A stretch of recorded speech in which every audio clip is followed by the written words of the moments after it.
Howdy folks, I think I've gone live, I believe, and I'm just going to have a little wander.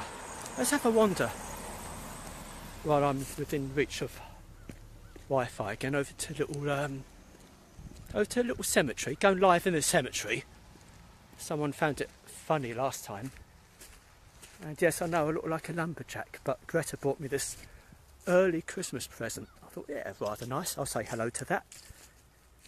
Hello. Hello, James, Robert, and hello, Janice. Oh, don't say you can't see me again. Don't say you can't see me. Can you see me? Ah, this is like America calling. Hello, Kevin Doe. You're watching. Great, excellent. So I'm on. And now we're not due snow here. Here's a little cemetery I'm in. Not for too long. And I believe you got snow back home in dear old Blighty. And thanks to those who've been sending me photographs of snow at home, and some in Ipswich, I believe. And I'm coming back Monday. I'd love to see a bit of snow. And it's due here on Tuesday, would you believe? So, but they get tons of it here. And it's been a long time since they've had no snow. And I must say, they do love the British accent over here. I'm just wandering around. Fiona, someone contacted me called Fiona, said sit down when you're talking, but there's nowhere to sit. I'm not going to sit on a headstone. And anyway, I've been asked if I've seen the royal family, which I said not quite. I should have said yes, but I was too honest. I said not yet. And when I was back here in August for 2 weeks, Greta took me to a Chinese restaurant, and there's a drinks menu, and I hardly drink, a social drinker, tipple. And I pointed to the drinks menu, and I said to the waitress, what on earth is that? And she goes, that's a suffering bastard. And I replied, I said, oh, I'd call it a suffering bastard. And she laughed and said, God, you're so polite. And that's one of my highlights on my last trip. Sad but true. Do you know what? It says you were watching Jane, Bob, but after you're... Hello, Kim, waving at me. Evie O'Shea. It says you're watching, but some says bring on the camera, and I don't get it. The camera's working. And I met an American the other day, first day here, in this graveyard. He was walking by. I was having a peek at the headstones. And I said, I love your accent. And he said, I love yours. And we had this love thing going on. But I had a cold, and all bunged up the guitar. Oh, look, this one's fallen over. Can you see it?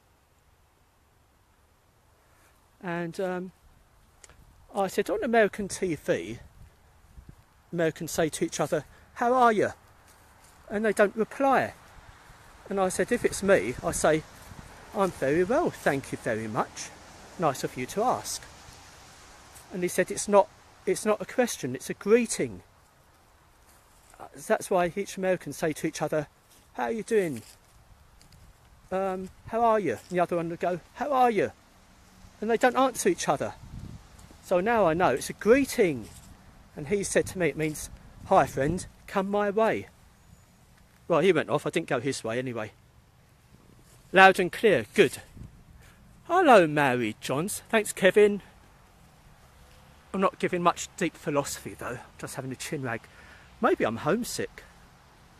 But before I came over, I got a message on Messenger from a guy, and he said, to be a success, you have to look overseas. And I replied, do you know I'm going to America? He said, no, not at all.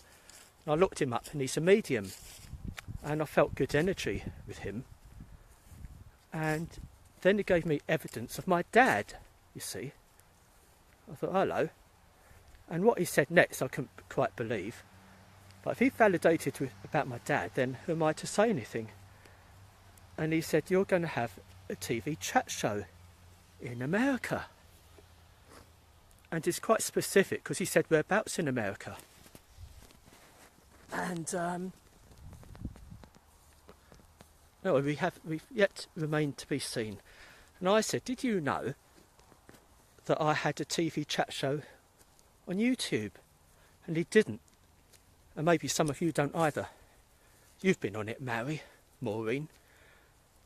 And I'd interviewed people from the world of mind, body and spirit. I'd have mediums, psychics, healers, artists, singer-songwriters. Let's go up here a little bit. And I even interviewed Colin Fry, Tony Stockwell and some others. But I'm thinking, why don't I go live interviews on Facebook? I might get more of an instant reaction. You could participate and ask questions. And it might look a bit unprofessional because you'd see me switching the on and off button off. I go, oh, thank you to my guest, goodbye, then reach out to switch you off. But I could call it, see, it was called Eternal Spirit. I could call it the Eternal Spirit Show Uncut. How's that? What do you reckon? Let me know. And I could begin in I've got a couple of days left here. I could begin with the lady looking after me, Greta Lillick, because she invited me over and she's the most wonderful medium. I could interview her. Maybe tomorrow or over the weekend. God, it's Friday, isn't it? I'm back Monday. So over the weekend, let me know how it goes. And, oh, thank you, Kevin. You was on it as well. Yes. But I don't think enough people knew about it.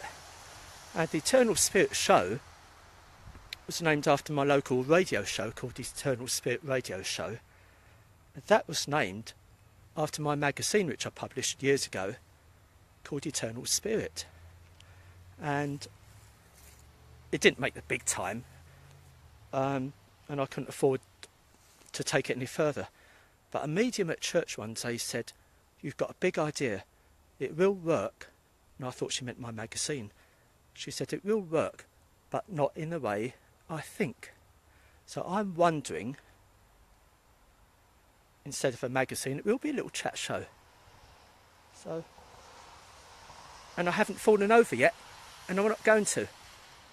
Because the other day I went to take a photograph, and I went arse over tit.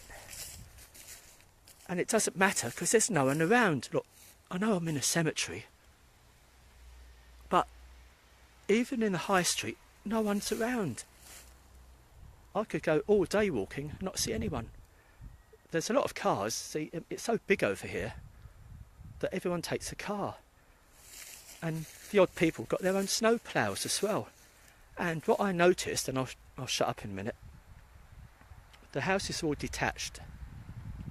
And there's no garden fences.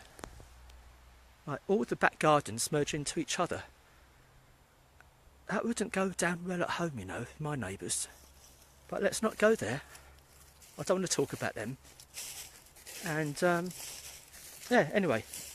Oh, by the way, I'm thinking of doing a bit of psychic reading on here. And as I came in the graveyard, and it's not for anyone here, has one of you got a swollen arm, a swollen shoulder? It's like it goes down to the forearm. It might be just a forearm or a shoulder. And as I'm feeling it, I'm getting a pain in the neck. And that's not me. So one of you, let me know. Because I might be doing a bit of psychic stuff at the moment. Hello, Dolly. Hello, Carol. Kevin Doe. A native grave calls me. So where is it? I am around, which I said on the other day, Kevin, which you couldn't have looked at. I'm in Maine. And I've read and heard it's the most haunted state in America. And I'm in Bucksport, which is, I've been told, the most haunted town in Maine. And once again, I'm in the most haunted place in America. And I'll tell you what, there are quite a lot of things, bumps and bobs and twiddly bits in the night going on, which you don't see, and I'm not telling you about. Because there's quite a bit I haven't told you. And there you go. So that's my ramblings. This trip, it's more about networking, meeting people, because I hope to be coming back and doing a lot more in March, April time. And the weather might be a bit different then. So, thanks for watching. Hello, Louise Deakin. Imalani. Where are some of you from? Dear old Blighty, more like home, I think. But anyway, I love and leave you. I don't want to go on too much. And I hope you enjoyed this little chit chat. And yeah, watch out for me doing a bit of psychic work. I think I will. It's not so much ego. I mean, it's I want to work and I want to use my abilities and help some of you as well. So I'll say chin chin, goodbye, and catch you later.